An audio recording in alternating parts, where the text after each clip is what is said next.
certainly got a big issue with low pay and poverty in this constituency.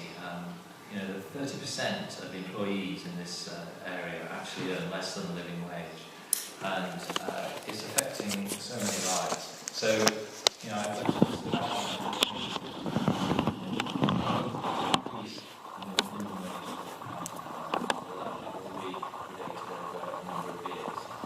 also going to introduce a 10p starting rate of tax. And of course, one of the things you've got to be really careful about is the benefit trap, and the point at which it becomes more worth for somebody to actually work because of the benefits and so on. And then the other thing is tackling some of these really poor contract situations that people are experiencing. And we've got more than 700,000 people now on 0 hours contracts.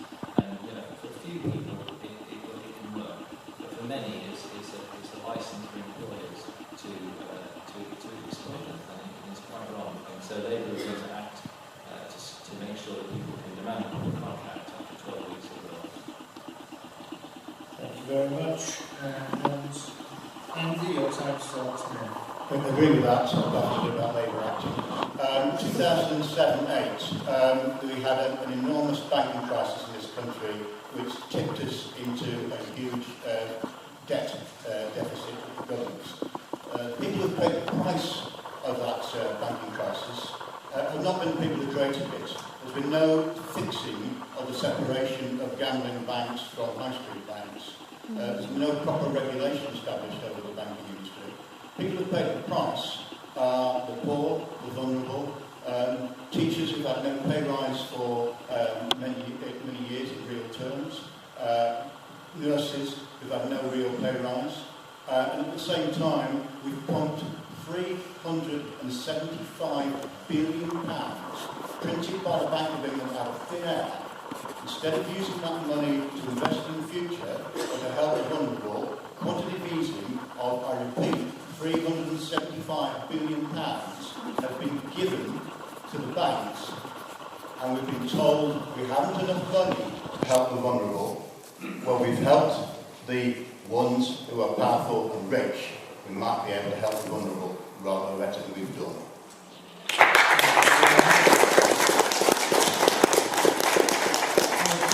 Alan, your time starts now.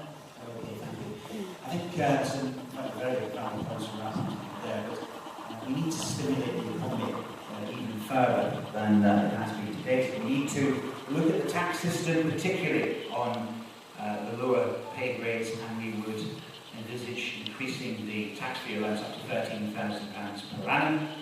We would cut tax for middle earners to 30% rather than the current 40%. We would look at increasing allowances for married couples and civil partners to £1,500 per annum.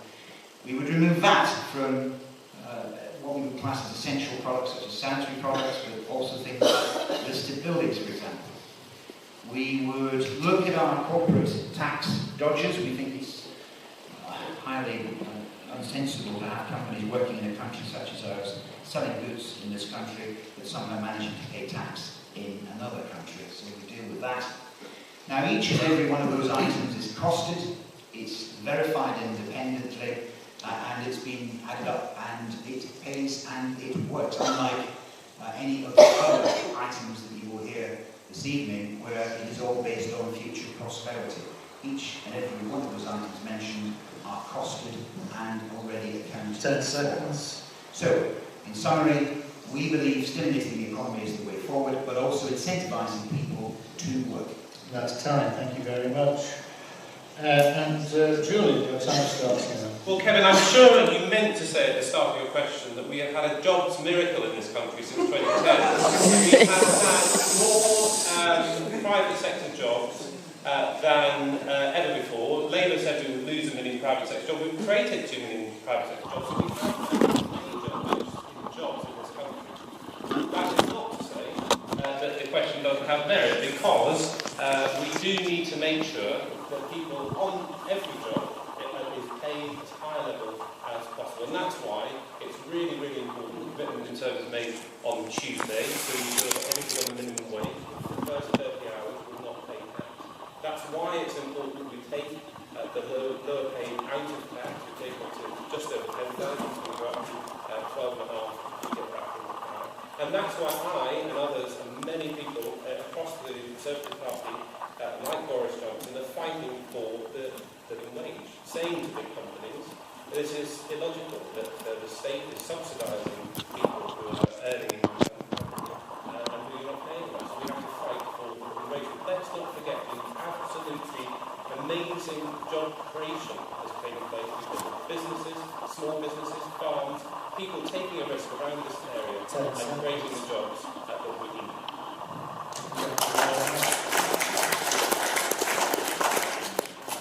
Kevin, you have at least 20 seconds. I'm concerned that you should think that